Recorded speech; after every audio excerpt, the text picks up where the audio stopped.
परमपिता परमात्मा सारी सृष्टि के रचनहार कुल मालिक असंख्य ब्रह्मांडों के स्वामी जगत गुरु तीनों लोकों में प्रवेश करके सबका धारण पोषण करने वाले राजाधिराज आत्माधार नाथों के नाथ देवों के देव महादेव सर्वेश्वर महेश्वर मृत्युंजय अजरो अमर आदि अनादि सनातनी प्रभु जगत पिता जगदीश्वर श्री श्री 1008 की उपाधि के वास्तविक अधिकारी अकाल मूर्त शब्द स्वरूपी राम वासुदेव सर्वगतम ब्रह्म परम पूज्य प्रथम पूज्य परम संत परम पुरुष परम धनी परम दयालु सत्य कबीर हक्का कबीर अल्लाहु अकबर बाखबर अल्लाह ताला जगत के तारणहार जगत के मुक्तिदाता जगत के जगन्नाथ हारे के सहारे हिंदुओं के राम मुसलमानों के अल्लाह सिखों के वाहिगुरु ईसाइयों के मसीह दया के सागर दया निधि करुणा के सागर करुणा निधि स्वयंभू परिभू संकट मोचन कष्ट हरण मंगल करण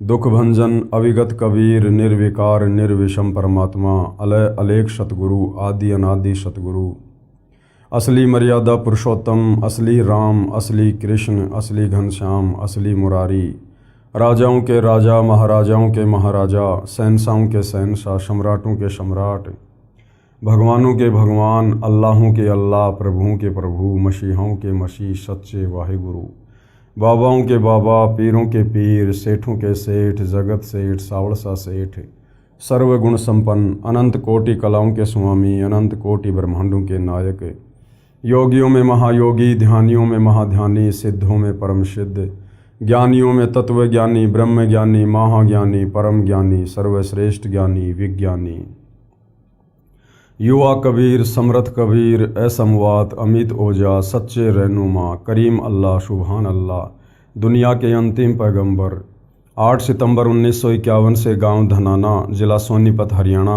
भारतवर्ष की पावन भूमि पे प्रकट रियल कल्कि भगवान श्री नारायण साकार हरि श्री बाबा साहेब नूर अनंत परमात्मा सच्चे दरवेश सच्चे बाखबर संत शिरोमणि सतगुरु रामपाल जी परमेश्वर जी के चरण कमल में आप और हम सभी भाई बहनों का अनंत कोटि दंडवत प्रणाम। सत्साई भाई और बहनों, बहुत बड़ी दया बहुत बड़ी मेहर पूज्य गुरुदेव भगवान की परमेश्वर रामपाल जी की, जिनके शुभ आशीर्वाद से विशेष आशीर्वाद से उन्हीं के सत्संगों के संग्रह के ऊपर बन चुकी पवित्र आध्यात्मिक पुस्तक कबीर बड़ा या कृष्ण, इस पर वीडियो बनाने की श्रृंखला जारी है। इसी श्रृंखला में आज हमारा ये 16वें नंबर का वीडियो है। भाई और बहनों, इस पवित्र पुस्तक कबीर बड़ा या कृष्ण में विशेषकर हिंदू धर्म के चारों वेद पवित्र गीता जी और 18 पुराणों का ज्ञान समाहित है। यदि आप वास्तव में मोक्ष प्राप्ति चाहते हैं, परमात्मा प्राप्ति चाहते हैं, इस काल लोक के दुखों से मुक्ति चाहते हैं, जन्म और मरण से सदा सदा के लिए यदि आप पीछा छुड़वाना चाहते हैं, तो ये पवित्र पुस्तक कबीर बड़ा या कृष्ण, इसको पढ़ना आपके लिए नितांत आवश्यक है। ये पुस्तक आपके जीवन की दिशा और दशा दोनों को बदल देगी। जिस परमेश्वर की प्राप्ति के लिए सतयुग त्रेता और द्वापर तक हमारे साधु संत महात्मा ऋषिजन और वर्तमान में भी परमात्मा चाहने वाली आत्माएं मंदिर में मस्जिद में चर्च में गुरुद्वारों में पर्वतों पर न जाने कहाँ कहाँ भटक रही हैं, परंतु परमात्मा का नामो निशान बताने वाला भी कोई उनको नहीं मिल रहा है। जबकि उस एक परमपिता परमेश्वर के विषय में जिसने सर्व की उत्पत्ति की है, सारे ब्रह्मांडों को रचा है, उनकी जानकारी हमारे ही पवित्र सदग्रंथों में विद्यमान है। लेकिन तत्व ज्ञान के अभाव में हमारे नादान धर्मगुरु हमें नहीं बता पा रहे हैं। वो सारा का सारा भेद, वो सारा का सारा रहस्य जो आज से पहले एक पहेली बना हुआ था, अब सतगुरु रामपाल जी परमेश्वर जी ने इन्हीं सदग्रंथों को खोल खोल के दिखा दिखा के उसको पहली कक्षा का कायदा बना दिया है। आज बच्चे बच्चे की जुबान पर है कि परमात्मा कौन है, परमात्मा कैसा है, परमात्मा कहाँ रहता है और परमात्मा कैसे मिलता है। तो भाई और बहनों, आप इस पवित्र पुस्तक को अवश्य पढ़िए और उसके बाद सतगुरु रामपाल जी से उपदेश प्राप्त करके अपनी आत्मा का कल्याण करवाएं। तो इस पवित्र पुस्तक पर हमारे जो वीडियो बनाने की श्रृंखला जारी है, उस श्रृंखला में जो विषय चल रहा है वो है जनता की अदालत में प्रश्नोत्तरी। यानी जनता की अदालत में जज खुद जनता है। मुकदमा है कबीर बड़ा या कृष्ण।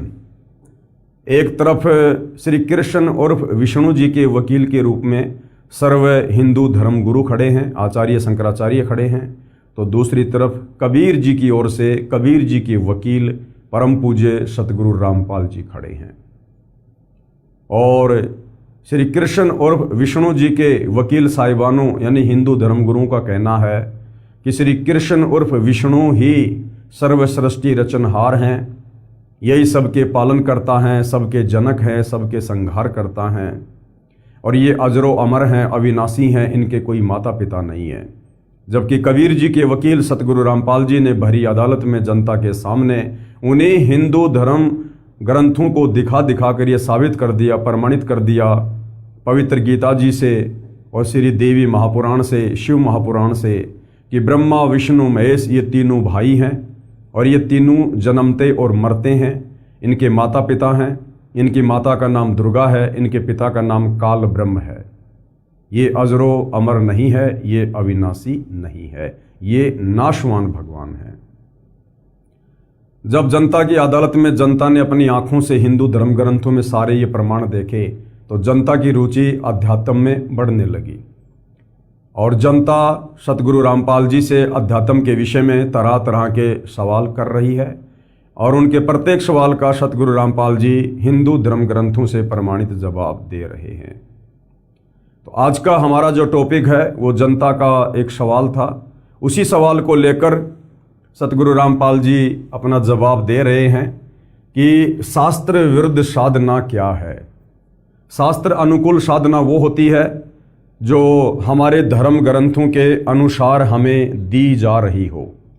जैसे चारों वेदों में, पवित्र गीता जी में, 18 पुराणों में किस परमेश्वर की भक्ति करने के लिए कहा गया है, कौन परमेश्वर सर्वशक्तिमान है, सर्वश्रेष्ठ है, पुरुषोत्तम है, कौन सा वो मंत्र है जिसका जाप करने से हमें भौतिक लाभ भी मिलेंगे, आध्यात्मिक लाभ भी मिलेंगे और आत्मा का कल्याण भी होगा। और शास्त्र विरुद्ध साधना वो है जो चारों वेद और गीता जी के विपरीत ये हमारे नादान धर्म गुरु हमसे करवा रहे हैं और मनमुखी मंत्रों का जाप करवा रहे हैं। तो उसी शास्त्र विरुद्ध साधना पर प्रकाश डालते हुए आगे सतगुरु रामपाल जी समझा रहे हैं। अन्य शास्त्र विरुद्ध भक्ति पर प्रकाश। परमात्मा कबीर जी का शब्द पाखंड पूजा को लेकर, रे भोली सी दुनिया सतगुरु बिन कैसे सरिया, रे भोली सी दुनिया सतगुरु बिन कैसे सरिया।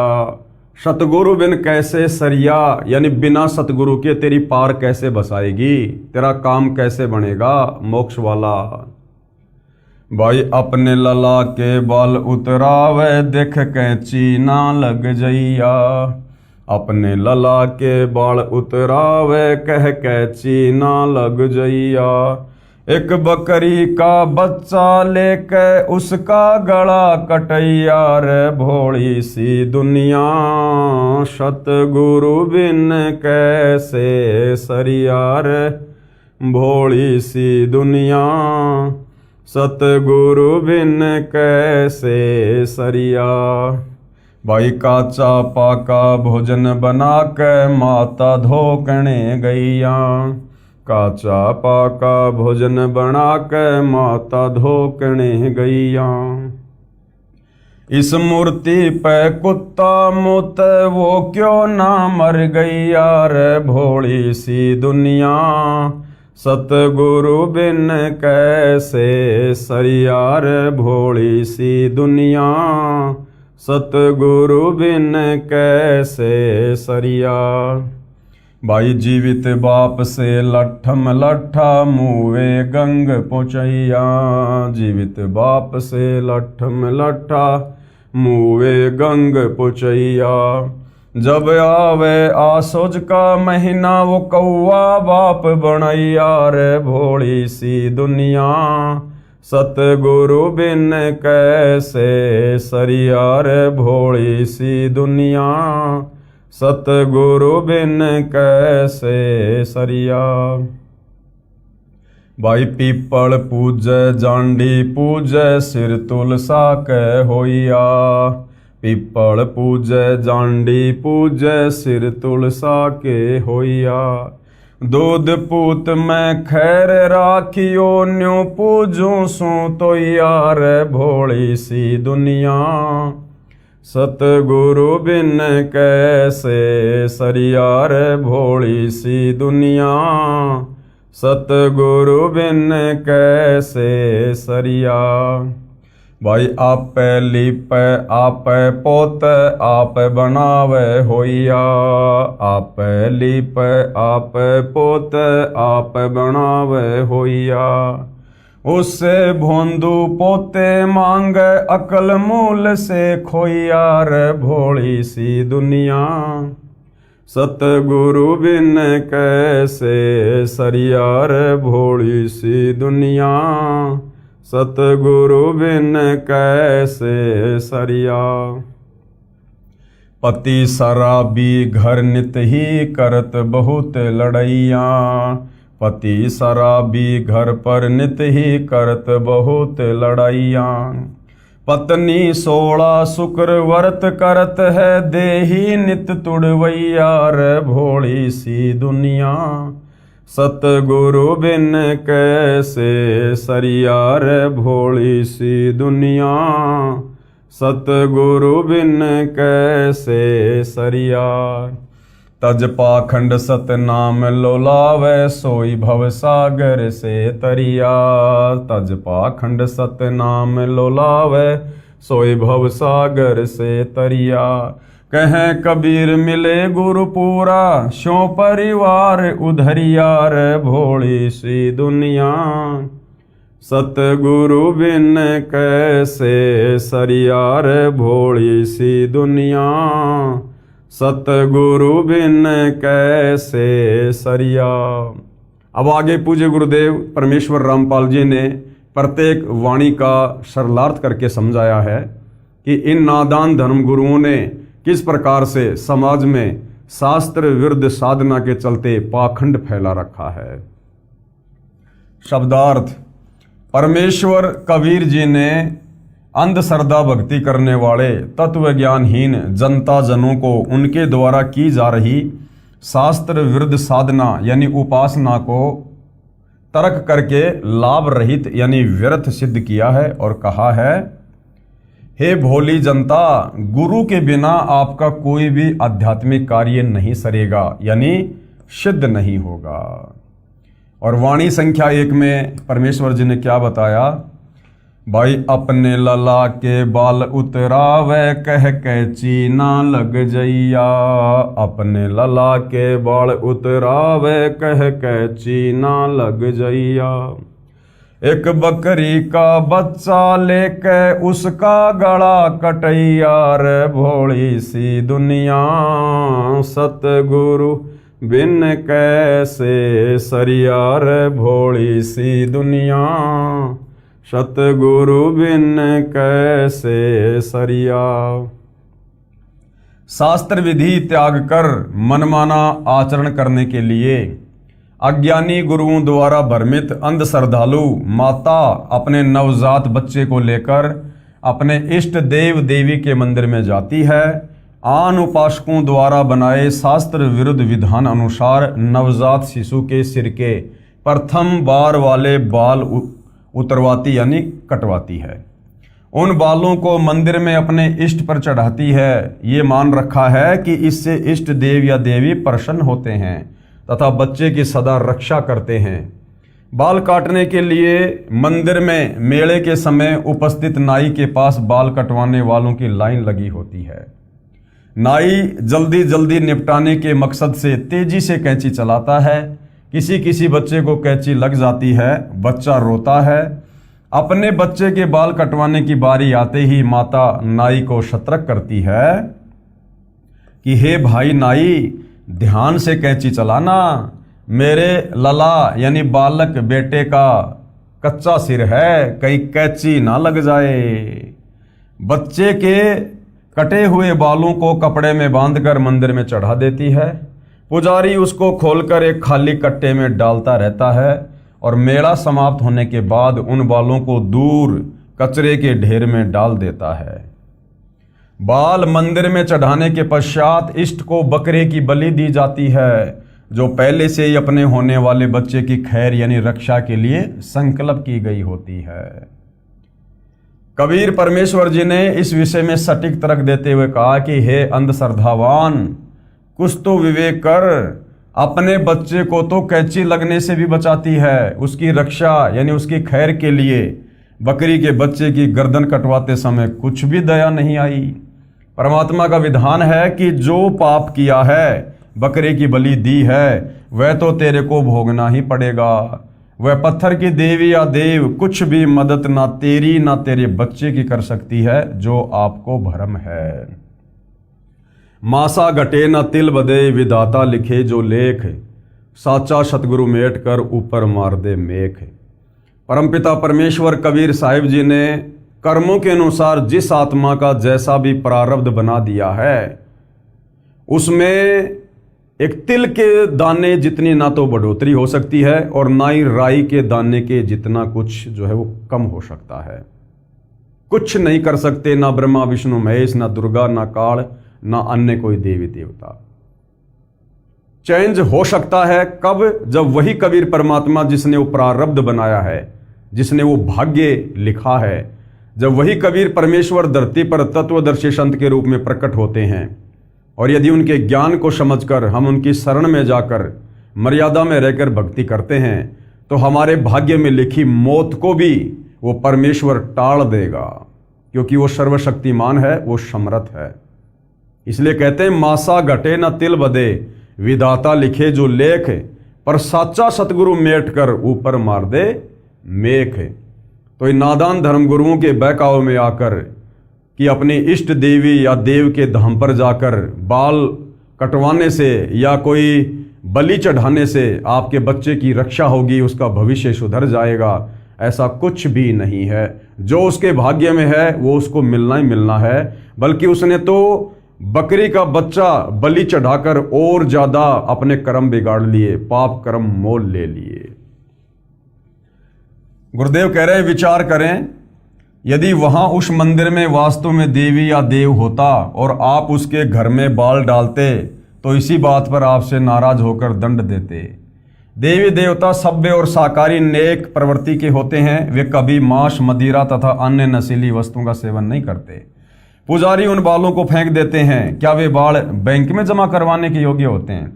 आप अपने बच्चों के बाल स्वयं ही किसी नाई से कटवा दो, किसी मंदिर में ले जाकर अपने कर्म व धन तथा वक्त को नष्ट ना करो।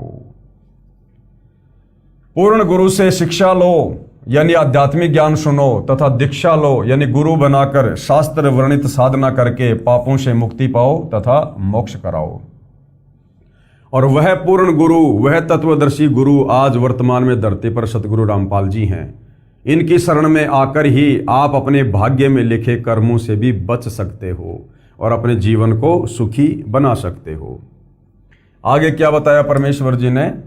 भाई काचा पाका भोजन बना के माता धोकने गैया, काचा पाका भोजन बना के माता धोकने गैया। इस मूर्ति माता पे कुत्ता मुते, वो क्यों ना मर गैया रे भोली सी दुनिया। सतगुरु बिन कैसे सरियार भोली सी दुनिया, सतगुरु बिन कैसे सरिया।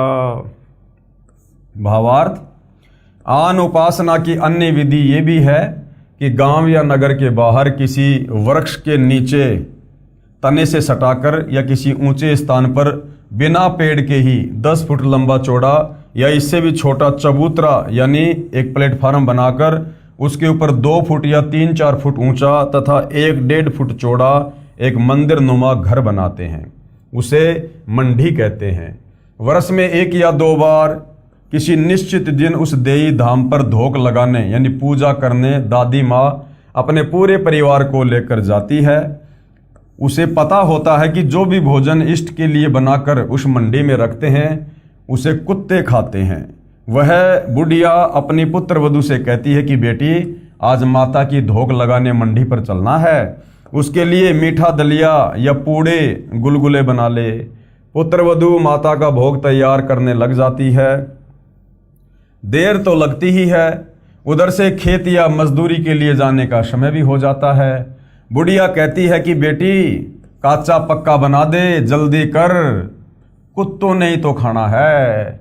पूरे परिवार को साथ लेकर बुढ़िया उस मंडी पर वे माता का भोग प्रसाद दूर से फेंक देती है तथा पूरे परिवार को कहती है कि हाथ जोड़कर चै चै कह दो, यानी यूं कर दो बस। एक लोटे में जल लेकर जाती है, उसे माता के ऊपर डाल देती है। परिवार माता की धोख लगाकर चबूतरे के नीचे भी नहीं आता। उसी समय कुत्ते जो वहीं पर भोग लगाने के लिए बेताब यानी उतावले खड़े होते हैं, माता की मंडी के उस प्लेटफार्म पर चढ़कर प्रथम तो माता का भोग चट करते हैं और चलते समय उस माता पर पेशाब कर देते हैं, उस पत्थर के ऊपर पेशाब कर देते हैं।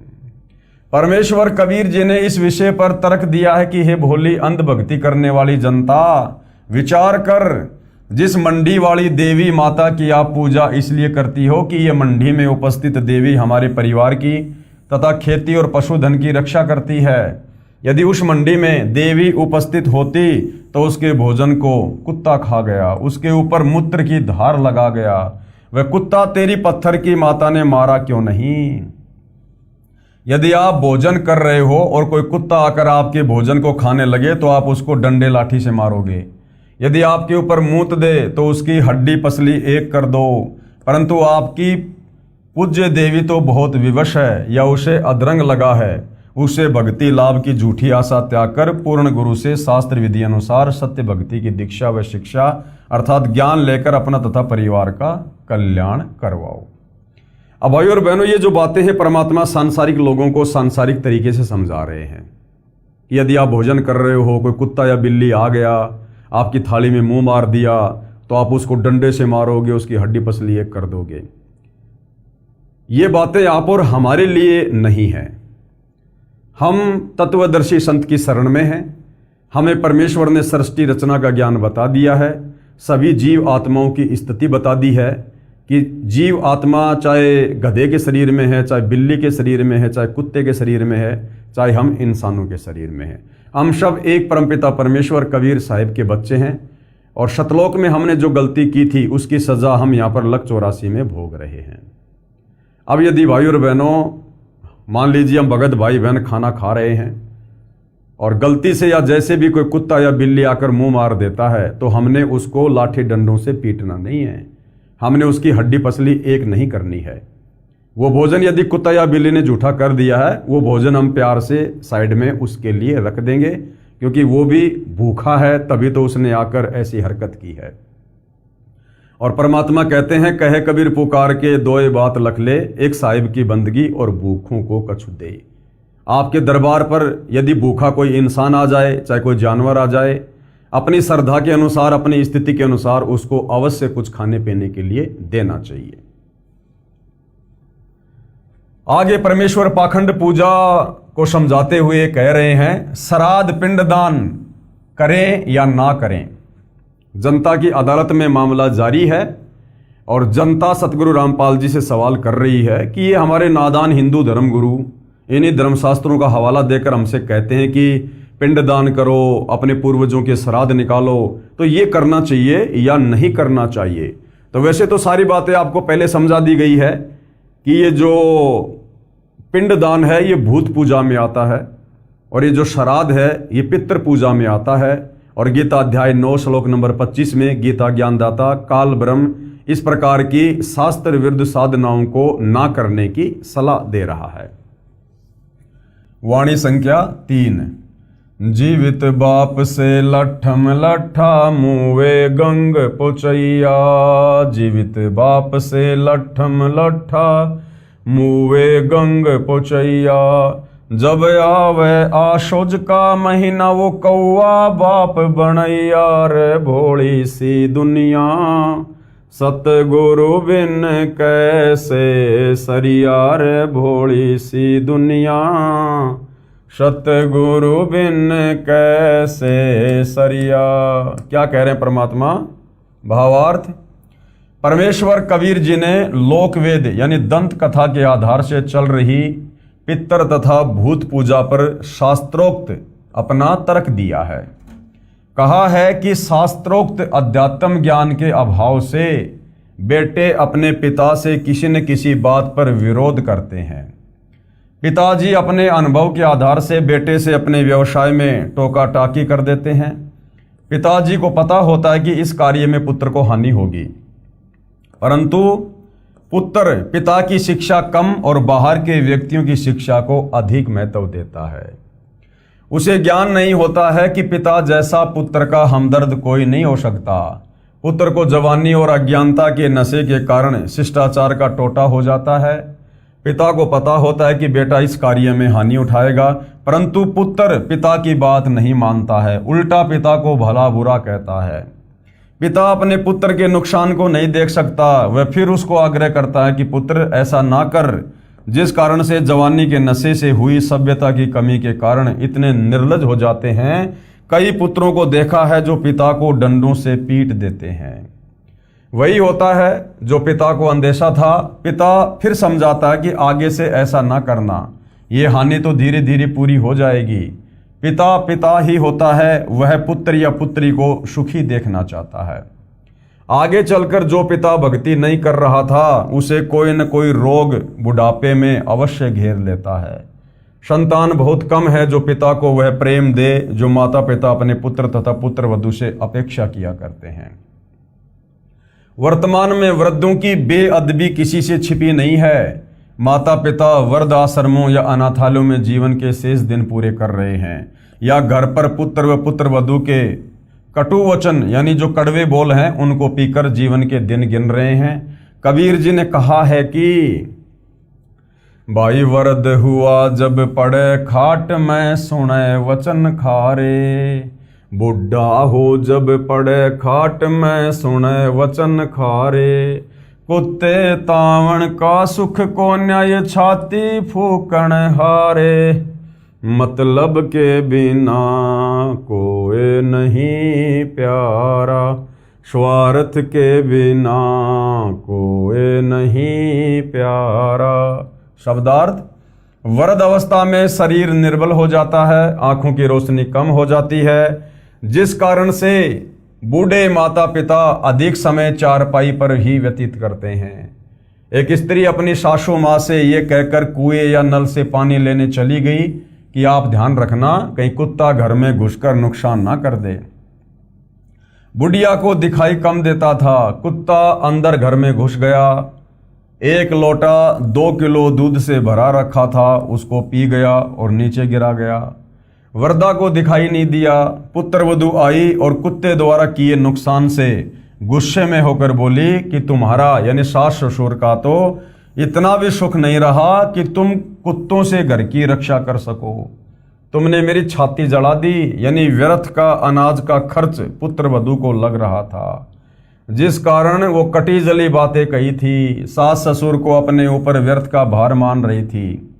कबीर जी ने बताया है कि ये दशा उन व्यक्तियों की होती है जो परमात्मा को कभी याद नहीं करते, जो गुरु धारण करके सत्य भक्ति नहीं करते। अंत में बुढ़ापे में उनकी ऐसी हालत होती है, उनको इन कष्टों का, इन कटु वचनों का सामना करना पड़ता है। अब वाणी संख्या 3 का शब्दार्थ पूरा करता हूं। अंधश्रद्धा भक्ति वाले जब तक माता पिता जीवित रहते हैं तब तक तो उनको प्यार व सम्मान के साथ कपड़ा रोटी भी नहीं देते। क्या कहा परमेश्वर ने? भाई जीवित बाप के लठम लठा और मरने के बाद उसको गंगा जी में मुँहे गंग पहुँचैया, और जब आवे आशोज का महीना वो कौआ बाप बनाया। अंधश्रद्धा भक्ति वाले जब तक माता पिता जीवित रहते हैं तब तक तो उनको प्यार व सम्मान के साथ कपड़ा रोटी भी नहीं देते, उनको झींकते रहते हैं और मृत्यु के उपरांत श्रद्धा दिखाते हैं। उनके शरीर को चिता पर जला दिया जाता है, कुछ हड्डियां बिना जली छोटी छोटी रह जाती हैं। शास्त्र नेत्रहीन गुरुओं से भ्रमित पुत्र उन अस्थियों को उठाकर हरिद्वार में हर की पौड़ियों पर अपने कुल के पुरोहित के पास ले जाता है। उस पुरोहित द्वारा शास्त्र विरुद्ध साधना के आधार से मनमाना आचरण करके उन अस्थियों को पवित्र गंगा दरिया में प्रवाह किया जाता है। जो धनराशि पुरोहित मांगे खुशी खुशी दे देता है। कारण ये होता है कि कहीं पिता या माता मृत्यु के उपरांत भूत बनकर घर में न आ जाएं। इसलिए उनकी गति करवाने के लिए कुल गुरु पंडित जी को मुंह मांगी धनराशि देते हैं कि पक्का काम कर देना। फिर पुरोहित के कहे अनुसार अपने घर की चौखट में लोहे की मेख यानी मोटी कील गाड़ दी जाती है कि कहीं पिताजी माताजी की गति होने में कुछ त्रुटि रह जाए और वे प्रेत बनकर हमारे घर में ना घुस जाएं। कबीर परमेश्वर जी ने बताया कि जीवित पिता को तो समय पर टूक रोटी भी नहीं दिया, उसका अपमान करता है, सभी नहीं ज्यादातर लोग, और मृत्यु के पश्चात उसको पवित्र दरिया में यानी गंगा जी में बहाकर आता है। कितना खर्चा करता है। अपने माता पिता की जीवित रहते प्यार से सेवा करो, उनकी आत्मा को प्रसन्न करो। उनकी वास्तविक श्रद्धा सेवा तो ये है। कबीर जी जो स्पष्ट करना चाहते हैं कि आध्यात्मिक ज्ञान ना होने के कारण अंधश्रद्धा भक्ति के आधार से सर्व हिंदू समाज अपना अनमोल जीवन नष्ट कर रहा है। जैसे मृत्यु के उपरांत अपने पिताजी की अस्थियां गंगा दरिया में पुरोहित द्वारा क्रिया करवाकर पिता की गति करवाई। फिर 13वीं या 17वीं यानी मृत्यु के 13 दिन बाद की जाने वाली क्रिया को 13वीं कहा जाता है। 17 दिन बाद की जाने वाली लोकवेद धार्मिक क्रिया 17वीं कहलाती है। और महीने बाद की जाने वाली महीना क्रिया तथा 6 महीने बाद की जाने वाली 6 माही तथा 1 वर्ष के बाद की जाने वाली बरसी क्रिया जिसको वर्षोद्धि भी कहा जाता है। लोकवेद यानी दंत कथा बताने वाले गुरुजन उपरोक्त सब क्रियाएं करने को कहते हैं। ये सभी क्रियाएं मृतक की गति के मकसद से करवाई जाती हैं। सूक्ष्म वेद में इस शास्त्र विरुद्ध धार्मिक क्रियाओं यानी साधनाओं पर तर्क इस प्रकार किया है कि घर के सदस्य की मृत्यु के पश्चात ज्ञानहीन गुरुजी क्या क्या करते और करवाते हैं। क्या कह रहे हैं? कुल परिवार तेरा कुटुंब कबीला और मसलत एक ठराई, बांध पिंजड़ी ऊपर धर लिया और मरगट में ले जाई। अग्नि लगा दिया जद लंबा फूंक दिया उस ठाही, पुराण उठा फिर पंडित आए और पीछे गरुड़ पढ़ाई। प्रेत शिला पर जा विराजे पितरों पिंड भराई, और बहुर श्राद्ध खाने को आए काग भये कलमाही। जय सतगुरु की संगति करते ये सकल कर्म कट जाई, और अमरपुरी पर आसन होता जहां धूप ना छाई। कुछ व्यक्ति मृत्यु के पश्चात उपरोक्त क्रियाएं तो करते ही हैं, साथ में गरुड़ पुराण का पाठ भी करते हैं। परमेश्वर कबीर जी ने सूक्ष्म वेद यानी तत्व ज्ञान की वाणी में स्पष्ट किया है कि लोक वेद यानी दंत कथा के आधार से ज्ञानहीन गुरुजन मृतक की आत्मा की शांति के लिए गरुड़ पुराण का पाठ करते हैं। गरुड़ पुराण में एक विशेष प्रकरण है कि जो व्यक्ति धर्म कर्म ठीक से नहीं करता तथा पाप करके धन उपार्जन करता है, मृत्यु के उपरांत उसको यम के दूत घसीट कर ले जाते हैं। तांबे की धरती गर्म होती है, नंगे पैरों उसे ले जाते हैं, उसे बहुत पीड़ा देते हैं।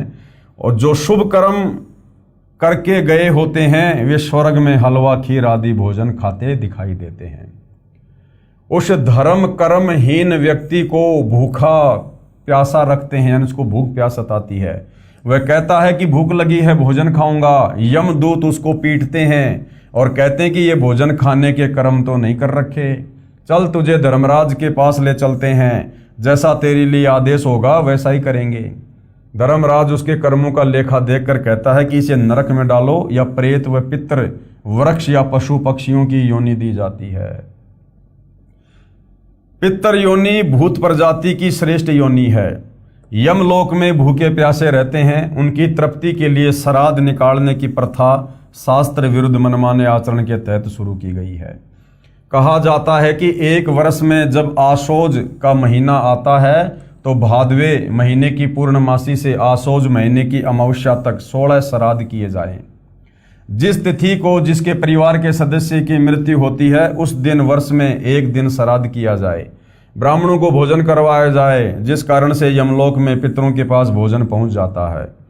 वे 1 वर्ष तक तृप्त रहते हैं। कुछ भ्रमित करने वाले गुरुजन ये भी कहते हैं कि श्राद्ध के 16 दिनों में यमराज उन पितरों को नीचे पृथ्वी पर आने की अनुमति देता है। पितर यमलोक यानी नरक से आकर श्राद्ध के दिन भोजन करते हैं, हमें दिखाई नहीं देते या हम पहचान नहीं सकते। भ्रमित करने वाले गुरुजन अपने द्वारा बताई शास्त्र विरुद्ध साधना की सत्यता के लिए इस प्रकार के उदाहरण देते हैं कि रामायण में एक प्रकरण लिखा है कि वनवास के दिनों में श्राद्ध का समय आया तो सीता जी ने भी श्राद्ध किया और भोजन खाते समय सीता जी को श्री रामचंद्र जी पिता दशरथ सहित रघुकुल के कई दादा परदादा दिखाई दिए। उन्हें देखकर सीता जी को शर्म आई, इसलिए मुख पर पर्दा यानी घूंघट कर लिया। अब क्या समझा रहे हैं गुरुदेव? विचार करो पाठक जनों, श्री रामचंद्र जी के सर्व वंशज प्रेत और पितर बने हैं तो अन्य सामान्य नागरिक भी वही क्रियाएं कर रहे हैं। वे भी नरक में पितर बनकर पितरों के पास जाएंगे। इस कारण ये शास्त्र विधि विरुद्ध साधना है जो पूरा हिंदू समाज कर रहा है। श्रीमद् भगवद गीता के अध्याय 9 का श्लोक 25 भी यही कहता है कि जो पितर पूजा यानी श्राद्ध आदि करते हैं वे मोक्ष प्राप्त नहीं कर पाते, वे यमलोक में अपने पितरों को प्राप्त होते हैं। जो भूत पूजा अस्थियां उठाकर पुरोहित द्वारा पूजा कराकर गंगा में बहाना 13वीं 17वीं महीना 6 माही वर्षी आदि आदि करते हैं, वे प्रेत बनकर गया स्थान पर प्रेत शिला पर बैठे होते हैं। कुछ व्यक्तियों को धर्मराज जी कर्म अनुसार पशु पक्षी वृक्ष आदि के शरीरों में भेज देता है। परमात्मा कबीर जी समझाना चाहते हैं कि हे भोले प्राणी, गरुड़ पुराण का पाठ उसे मृत्यु से पहले सुनाना चाहिए था ताकि वह परमात्मा के विधान को समझकर पाप कर्मों से बचता, पूर्ण गुरु से दीक्षा लेकर अपना मोक्ष करता, जिस कारण से वह न प्रेत बनता, न पितर बनता, न पशु पक्षी आदि आदि के शरीरों में कष्ट उठाता और मृत्यु के पश्चात गरुड़ पुराण के पाठ का कोई लाभ नहीं मिलता। अब मरने के बाद में गरुड़ की कथा करने से क्या फायदा भाई? जो व्यक्ति मर गया उसने जैसे धर्म कर्म किए, जैसी पाखंड पूजा की, वो तो उसकी गठरी बांध कर ले गया। अब उसे तो धर्मराज नरक में डालेगा या लक 84 में डालेगा, वो तो आगे की प्रोसीजर है। अब पीछे से हम उसके 12वीं में 13वीं में उसके जितने भी दिन करते हैं उन दिनों में हम गरुड़ की कथा कर रहे हैं, गरुड़ का पाठ सुना रहे हैं उसकी मुक्ति के लिए। अब उस गरुड़ पाठ की कथा से मुक्ति का कोई संबंध नहीं है किसी भी प्रकार का। जो कर्म उसने किए थे वो अपने कर्मों की गठरी लेकर ऊपर जा चुका है, तो ये भी एक पाखंड पूजा है। सूक्ष्म वेद तत्व ज्ञान में तथा चारों वेदों ऋग्वेद, यजुर्वेद, सामवेद तथा अथर्ववेद तथा इन चारों वेदों के सारांश गीता में स्पष्ट किया है कि उपरोक्त आन उपासना नहीं करनी चाहिए, क्योंकि ये शास्त्रों में वर्णित ना होने से मनमाना आचरण है, जो गीता अध्याय 16 श्लोक 23-24 में व्यर्थ बताया है। शास्त्रोक्त साधना करने का आदेश दिया है। सर्व हिंदू समाज उपरोक्त आन उपासना करते हैं जिससे भक्ति की सफलता नहीं होती, जिस कारण से नरकगामी होते हैं तथा प्रेत पितर पशु पक्षी आदि के शरीरों में मां कष्ट उठाते हैं। अब कबीर जी के वकील सतगुरु रामपाल जी जनता की अदालत में क्या कह रहे हैं? कबीर जी के वकील यानी लेखक का उद्देश्य किसी की साधना की आलोचना करना नहीं है।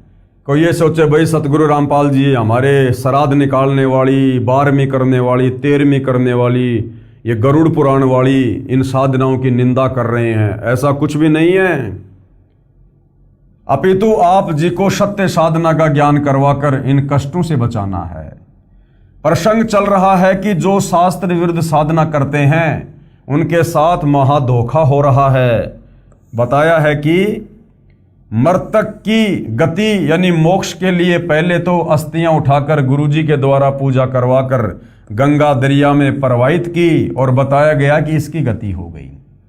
उन्हीं गुरुओं ने पहले तो क्या बताया कि तुमने जो ये अस्थियां गंगा जी में डाल दी है ना, इसकी गति हो गई है, क्योंकि उसकी गति करवाने के लिए ही उन बची कुची हड्डियों को गंगा जी में प्रवाह करने की सलाह दी गई थी।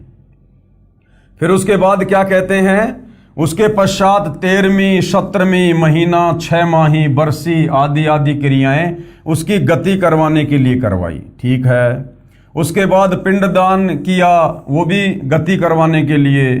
फिर श्राद्ध करने लगे, उसे यमलोक में जो है वो तृप्त करवाने लगे। श्राद्धों में गुरुजी भोजन बनाकर सर्वप्रथम कुछ भोजन छत पर रखता है, कौवा उस भोजन को खाता है। पुरोहित जी कहता है कि देख तेरा पिता कौवा बनकर भोजन खा रहा है। कौवे के भोग लगने से श्राद्ध की सफलता बताते हैं। अब गुरुदेव के कहने का मतलब है कि नादानों, सारी क्रिया जो तुमने करवाई साल भर तक उसकी गति के लिए करवाई, कि उसकी गति हो गई, अब वो दुखी नहीं होगा, वो स्वर्ग में आराम से ठाठ करेगा। और अंत में कह रहा कि देखो देखो कौवे ने भोग लगा लिया, तेरा पिता कौवा बन गया। अरे कौवा बनना ये गति का संकेत है क्या? ये तो दुर्गति का संकेत है कि वो पशु योनि में गया, वो पक्षी योनि में गया, वो लक 84 में चला गया। आज कौवा बना तो कल को गधा बनेगा, शुअर बनेगा, कुत्ता भी बनेगा वो। तो इस प्रकार से भाइयों और बहनों, शास्त्र विरुद्ध साधकों ने विशेषकर हिंदू समाज को अध्यात्म से दूर किया हुआ है। परमेश्वर कबीर जी ने यही भ्रम तोड़ा है और कहा है कि आपके तत्व ज्ञान नेत्रहीन अंधे धर्मगुरुओं ने अपने धर्म के शास्त्रों को ठीक से नहीं समझ रखा।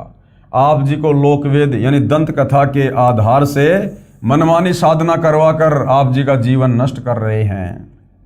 कबीर जी ने कहा है कि विचार करो, उपरोक्त अनेक पूजाएं कराई मृतक पिता की गति कराने के लिए और अंत में कौवा बनाकर दम लिया। अब श्राद्धों का आनंद गुरुजी ले रहे हैं, वे गुरुजी भी नरक तथा पशु पक्षियों की योनियों को प्राप्त होंगे। ये दास रामपाल दास यानी अपने लिए कह रहे हैं गुरुदेव कि परमात्मा कबीर जी द्वारा बताए तत्व ज्ञान द्वारा समझाकर सत्य साधना शास्त्र विधि अनुसार बताकर आप तथा आपके अज्ञानी धर्मगुरुओं का कल्याण करवाने के लिए ये परमार्थ कर रहा है। मेरे अनुयायी इसी दलदल में फंसे हुए थे। इसी तत्व ज्ञान को समझकर शास्त्रों में वर्णित सत्य साधना को अपनी आंखों देखकर अकर्तव्य साधना त्याग कर कर्तव्य शास्त्रोक्त साधना करके अपना तथा परिवार के जीवन को धन्य बना रहे हैं। ये दान देते हैं, फिर इन पुस्तकों को छपवा कर आप तक पहुंचाने के लिए पुस्तक बांटने की सेवा निस्वार्थ निःशुल्क करते हैं। ये आपके हितैषी हैं, परंतु आप पुस्तक को ठीक से ना पढ़कर इनका विरोध करते हैं, प्रचार में बाधा डालकर महापाप के भागी बनते हैं। आप पुस्तकों को पढ़िए तथा शांत मन से विचार करें तथा पुस्तकों में दिए शास्त्रों के अध्याय तथा श्लोकों का मेल करें, फिर गलत मिले तो हमें सूचित करें, आपकी शंका का समाधान किया जाएगा। श्राद्ध आदि आदि शास्त्र विरुद्ध क्रियाएं झूठे गुरुओं के कहने से करके अपना जीवन नष्ट करते हैं। यदि सतगुरु यानी तत्वदर्शी संत का सत्संग सुनते, उनकी संगति करते तो सर्व पाप नष्ट हो जाते। जय सतगुरु की संगत करते तेरे सकल कर्म कट जाई और अमरपुरी पर डेरा होता जहां धूप ना छाई। उनकी संगति करते तो सर्व पाप कर्म नष्ट हो जाते। सत्य साधना करके अमरलोक यानी गीता अध्याय 18 श्लोक 62 में कहे शाश्वत स्थान यानी सनातन परम धाम में आप जी का आसन यानी स्थायी ठिकाना होता जहाँ कोई कष्ट नहीं। वहाँ पर परम शांति है क्योंकि वहाँ पर कभी जन्म मृत्यु नहीं होता। गीता अध्याय 15 श्लोक 4 में भी इस सनातन परम धाम को प्राप्त करने को कहा है। उसके लिए गीता अध्याय 4 श्लोक 34 में तत्वदर्शी संतों से शास्त्रोक्त ज्ञान व साधना प्राप्त करने को कहा है। वह तत्वदर्शी संत वर्तमान यानी 21वीं सदी में ये दास रामपाल दास है। आओ और अपना कल्याण कराओ। यानी गुरुदेव भगवान कह रहे हैं कि वर्तमान में इस पूरी पृथ्वी पर यदि कोई शास्त्र अनुकूल साधना देने वाला गीता अध्याय 4 श्लोक नंबर 34 के अनुसार तत्वदर्शी संत है तो स्वयं के लिए संकेत कर रहे हैं, जो कि परम सत्य है, परम सत्य। और तत्वदर्शी संत की भूमिका खुद कबीर परमेश्वर यानी परम अक्षर ब्रह्म ही पृथ्वी पर प्रकट होकर निभाते हैं। भूत पूजा तथा पितृ पूजा क्या है, ये आप जी ने ऊपर पहले पढ़ लिया है। इन पूजाओं का निषेध का प्रमाण पवित्र गीता शास्त्र के अध्याय 9 श्लोक 25 में लिखा है, जो आप जी को पहले वर्णन कर दिया है कि भूत पूजा करने वाले भूत बनकर भूतों के समय में मृत्यु उपरांत चले जाएंगे और पितृ पूजा करने वाले वो पितृलोक में पितृयोनि प्राप्त करके पितरों के पास चले जाएंगे। मोक्ष प्राप्त प्राणी सदा के लिए जन्म मरण से मुक्त हो जाता है। और भाई इन घटिया साधनाओं से जो हमारे ये ज्ञानहीन अज्ञानी धर्मगुरु समाज में दे रहे हैं, इस प्रकार की शास्त्र विरुद्ध साधना से कभी भी जन्म मरण का रोग समाप्त नहीं हो सकता। उसके लिए वही सतगुरु रामपाल जी यानी तत्वदर्शी संत की शरण में आकर आपने भक्ति करनी पड़ेगी। प्रेत यानी भूत पूजा तथा पितर पूजा उस परमेश्वर की पूजा नहीं है, इसलिए गीता शास्त्र अनुसार व्यर्थ है। वेदों में भूत पूजा व पितर पूजा यानी श्राद्ध आदि कर्मकांड को मूर्खों का कार्य बताया है। पवित्र मार्कंडे पुराण में इसका प्रमाण है। हमने पहले भी ये रुचि ऋषि की कथा पढ़ी थी, फिर से पढ़ेंगे। श्राद्ध पिंडदान के प्रति रुचि ऋषि का वेद मत। मार्कंडे पुराण में रोचे ऋषि के जन्म की कथा आती है। एक रुचि ऋषि था, वह ब्रह्मचर्य का पालन करते हुए वेदों अनुसार साधना करता था, विवाह नहीं करवाया था। रुचि ऋषि के पिता, दादा, परदादा तथा तीसरे दादा सब पितर यानी भूत योनि में भूखे प्यासे भटक रहे थे। जिस समय रुचि ऋषि की आयु 40 वर्ष थी, तब उन चारों ने रुचि ऋषि को दर्शन दिए तथा कहा कि बेटा, आपने विवाह क्यों नहीं किया? विवाह करके हमारे श्राद्ध करना। रुचि ऋषि ने कहा कि हे पितामहों, वेद में इस श्राद्ध पिंडोतक आदि कर्मों को अविद्या कहा है, यानी मूर्खों का कार्य कहा है। रुचि ऋषि ने कहा कि हे मेरे पूर्वजों, ये श्राद्ध वगैरह निकालना, पिंडदान करना, वेदों में इसको अविद्या यानी मूर्खों का कार्य कहा है, मूर्खों का कार्य। फिर आप मुझे इस कार्य को करने को क्यों कह रहे हो? उन पितरों ने भी माना और कहा कि यह बात सत्य है कि श्राद्ध आदि कर्म को वेदों में अविद्या अर्थात मूर्खों का कार्य ही कहा है। फिर उन पितरों ने वेद विरुद्ध ज्ञान बताकर, क्योंकि वो भूखे मर रहे थे, उन्होंने वेदों के विरुद्ध ज्ञान बताकर रुचि ऋषि को भ्रमित कर दिया, क्योंकि मोह भी अज्ञान की जड़ है। रुचि ने विवाह करवाया, फिर श्राद्ध पिंडोदक क्रियाएं करके अपना जन्म भी नष्ट किया। मार्कंडे पुराण के प्रकरण से सिद्ध हुआ कि वेदों में तथा वेदों के ही संक्षिप्त रूप गीता में श्राद्ध और पिंड आदि भूत पूजा के इन कर्म कांडों को निषेध बताया है, नहीं करना चाहिए। उन मूर्ख ऋषियों ने अपने पुत्र को भी श्राद्ध करने के लिए विवश किया। उसने विवाह कराया, उससे रोचे ऋषि का जन्म हुआ और बेटा भी पाप का भागी बना लिया। रुचि ऋषि भी ब्राह्मण थे, उन्होंने वेदों को कुछ ठीक से समझा था। अपनी आत्मा के कल्याणार्थ शास्त्र विरुद्ध सर्व मनमाना आचरण त्याग कर शास्त्रोक्त केवल एक ब्रह्म की भक्ति कर रहा था। जो उसके पिता तथा उसके पहले 3 दादाजी शास्त्र विधि त्याग कर यही कर्म कांड करते और करवाते थे, जिसका परिणाम गीता अध्याय 9 श्लोक 25 वाला ही होना था कि पितर पूजने वाले पितरों को प्राप्त होंगे, और वही हुआ। अब वर्तमान की शिक्षित जनता को अंधश्रद्धा भक्ति त्याग कर विवेक से काम लेकर गीता अध्याय 16 श्लोक 24 में कहे आदेश का पालन करना चाहिए। और गीता अध्याय 16 श्लोक 24 में क्या बताया है कि अर्जुन, कर्तव्य और अकर्तव्य की स्थिति में, कर्तव्य यानी कौन से भक्ति कर्म करने चाहिए और अकर्तव्य यानी कौन से भक्ति कर्म नहीं करने चाहिए, केवल शास्त्र ही प्रमाण हैं। यानी वेदों में और गीता जी में और 5वें वेद सूक्ष्म वेद में परमेश्वर की प्राप्ति की जो विधि है, मोक्ष प्राप्ति की जो साधना है, केवल वही करनी चाहिए। शास्त्रों के बताए अनुसार ही भक्ति साधना करनी चाहिए। और चारों वेद ये सनातनी ग्रंथ हैं, पूरे विश्व के मानव समाज के लिए हैं। चारों वेदों का सार पवित्र गीता जी है, और पवित्र गीता जी साफ साफ कह रही है अध्याय 4 श्लोक नंबर 34 कि सबसे पहले तो तत्वदर्शी संत की खोज करो।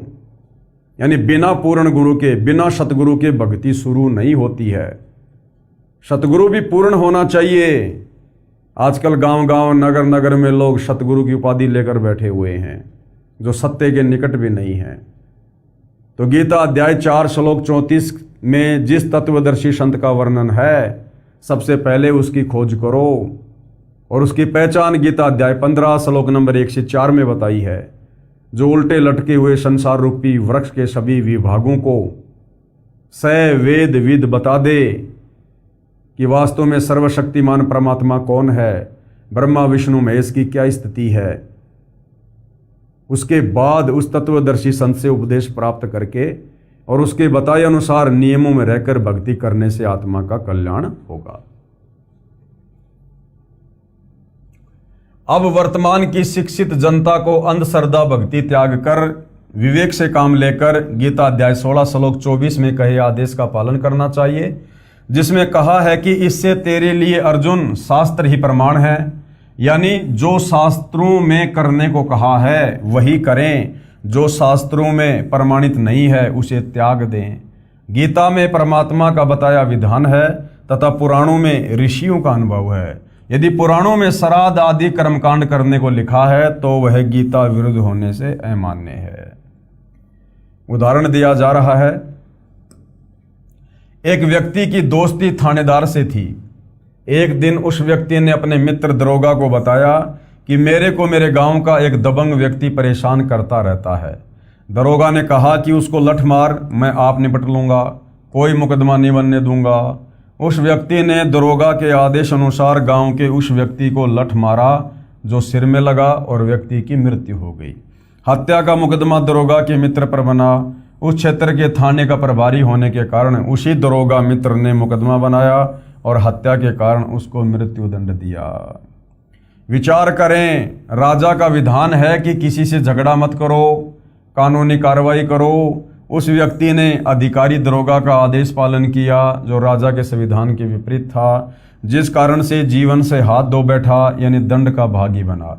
इसी प्रकार ऋषियों या इन पितरों का श्राद्ध करने, पिंडदान आदि करने को कहने का आदेश परमात्मा के शास्त्रोक्त विधान के विरुद्ध है।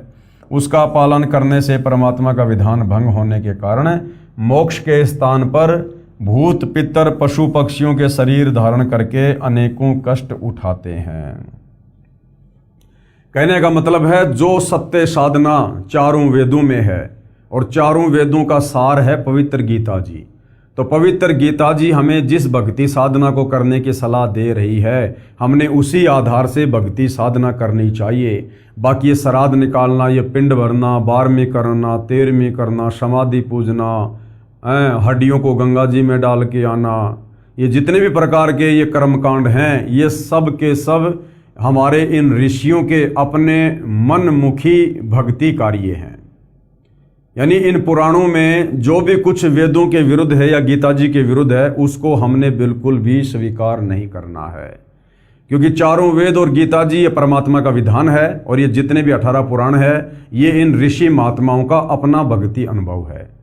तो पुराणों का जो ज्ञान है, जो ऋषियों का अनुभव है, यदि वो वेदों वाली साधना से मिलता है, गीता वाली साधना से मिलता है, तो वो बातें हमें स्वीकार्य हैं।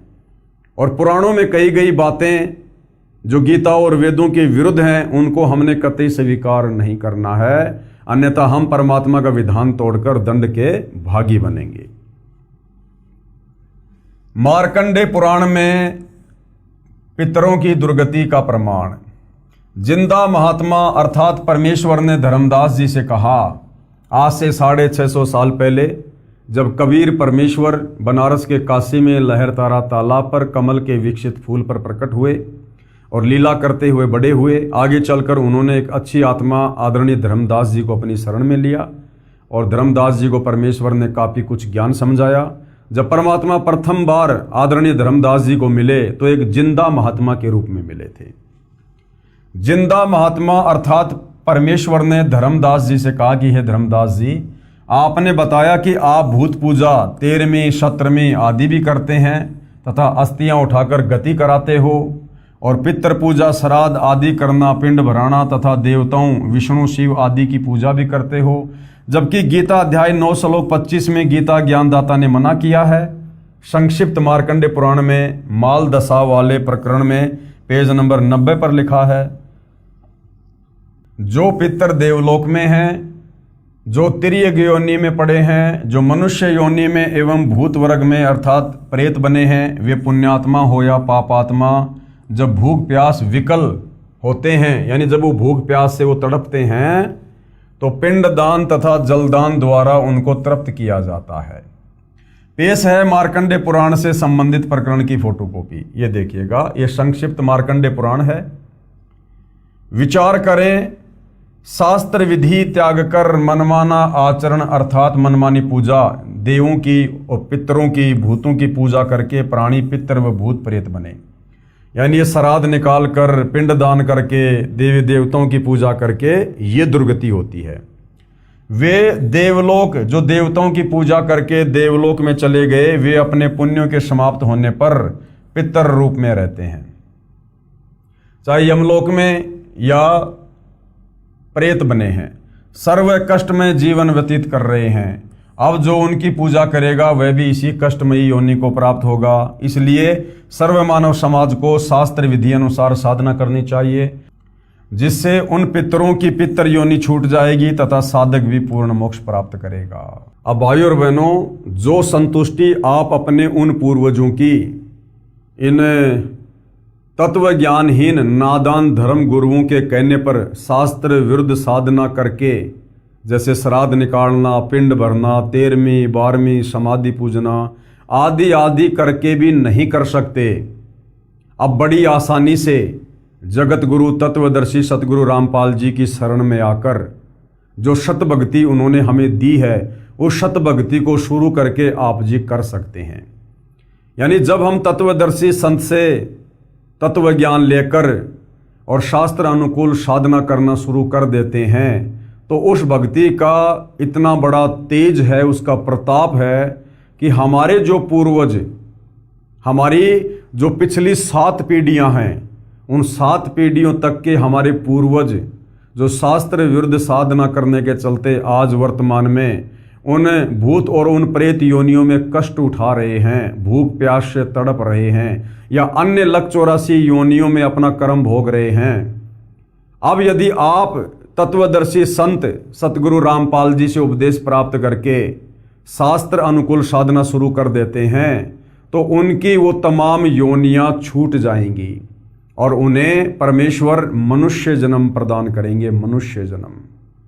और मनुष्य जन्म में परमेश्वर फिर उनको अपनी शरण में लेंगे और उनको भी परमात्मा शास्त्र अनुकूल साधना पर लगा देंगे।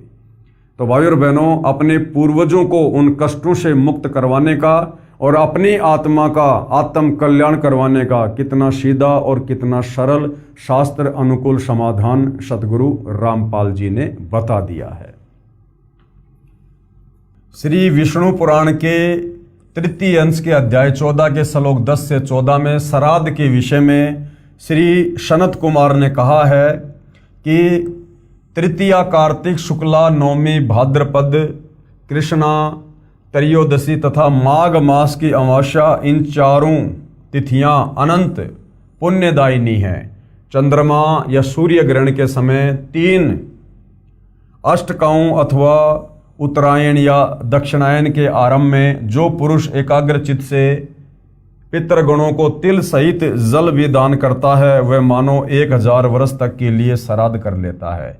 ये परम रहस्य स्वयं पितृगण ही बताते हैं। लेख समाप्त। पेश है श्री विष्णु पुराण के 3 अंश के अध्याय 14 के श्लोक 10 व 14 की फोटोकॉपी। यानी हम इन नादान धर्म गुरुओं के कहने से साल में 16 दिन जो श्राद्ध वगैरह निकालते हैं, इससे अच्छा तरीका श्राद्ध निकालने का श्री विष्णु पुराण में बताया गया है।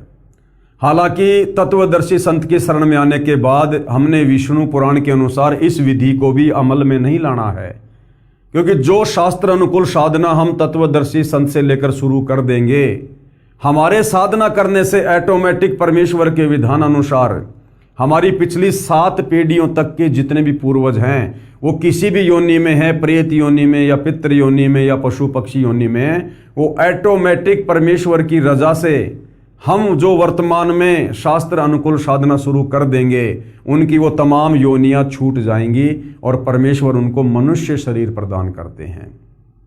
ये परमेश्वर उन लोगों को समझा रहे हैं जो लोग घटिया से घटिया साधना इन नादान धर्म गुरुओं के कहने पर कर रहे हैं, जो विष्णु पुराण के भी विपरीत है। लेकिन तत्वदर्शी संत के साधनों ने किसी प्रकार की कोई श्राद्ध पूजा ना मार्कंडे पुराण के अनुसार करनी है और ना ही श्री विष्णु पुराण के अनुसार करनी है। हमने केवल वही और उतनी साधना करनी है जितनी साधना करने के लिए पूज्य गुरुदेव सतगुरु रामपाल जी हमें निर्देशित करते हैं। तो भाइयों और बहनों, श्री विष्णु पुराण के अंदर जो भी कुछ श्राद्ध के विषय में लिखा हुआ है उसके ऊपर हम अगले वीडियो में विशेष तौर पर जिक्र करेंगे, हम चर्चा करेंगे। और भी बहुत कुछ लिखा हुआ है इन श्राद्ध के दिनों में कौन कौन से जानवरों का मांस पकाना चाहिए। श्री विष्णु पुराण में श्राद्ध के समय यदि गाय का मांस बनाकर अगर उन पितरों को भोग लगाया जाए तो पितरगण बहुत ज़्यादा तृप्त होते हैं, ऐसा भी लिखा हुआ है। तो इस विषय पर भाइयों और बहनों हम अगले वीडियो में प्रकाश डालेंगे और जनता की अदालत में जनता भी इस विषय पर विशेष तौर पर ये जानेगी कि वास्तव में हमारे धर्म ग्रंथों में हमें भ्रमित करने के लिए भी बहुत सारा मटेरियल काल प्रेरणा से इन नादान धर्म गुरुओं ने, ऋषि मुनियों ने अपने अनुभव के तहत लिखा हुआ है। और जो शास्त्र अनुकूल साधना है वो भी हमारे ही सदग्रंथों में वर्णित है। तो जो शास्त्र अनुकूल साधना है वो परम पूज्य सतगुरु रामपाल जी ने निकाल कर हमें अलग से दे दी है। जिस प्रकार दूध से दही बनता है और दही से फिर मक्खन निकलता है और मक्खन को गर्म करके फिर घी निकाला जाता है, इस विधि से सतगुरु रामपाल जी ने इन सर्व धर्म शास्त्रों का मंथन करके जो निष्कर्ष है, जो शास्त्र अनुकूल साधना है वो हमें प्रदान कर दी है। हमने केवल उसी विधि से भक्ति साधना करनी है और उसी विधि से हमारी आत्मा का कल्याण होगा। तो भाइयों और बहनों, जनता की अदालत में हिंदू धर्म से जुड़े भाई बहनों को अपने ही सदग्रंथों में लिखी सच्चाई को समझाने के लिए जिस प्रकार से ये मुकदमा जारी है, ये मुकदमा इसी प्रकार से जारी रहेगा जब तक हिंदू समाज के श्रद्धालु किसी निष्कर्ष पर नहीं पहुंच जाते हैं। तो भाइयों और बहनों, आज के इस वीडियो में केवल इतना ही। अगले वीडियो में हम कल फिर परमेश्वर की सेवा में हाजिर होंगे। तब तक पूज्य गुरुदेव भगवान हम सबको आज्ञा दे, आशीर्वाद दे, सद्बुद्धि दे, हमारा मार्गदर्शन करे। बंदी छोड़ सतगुरु रामपाल जी परमेश्वर जी की जय हो।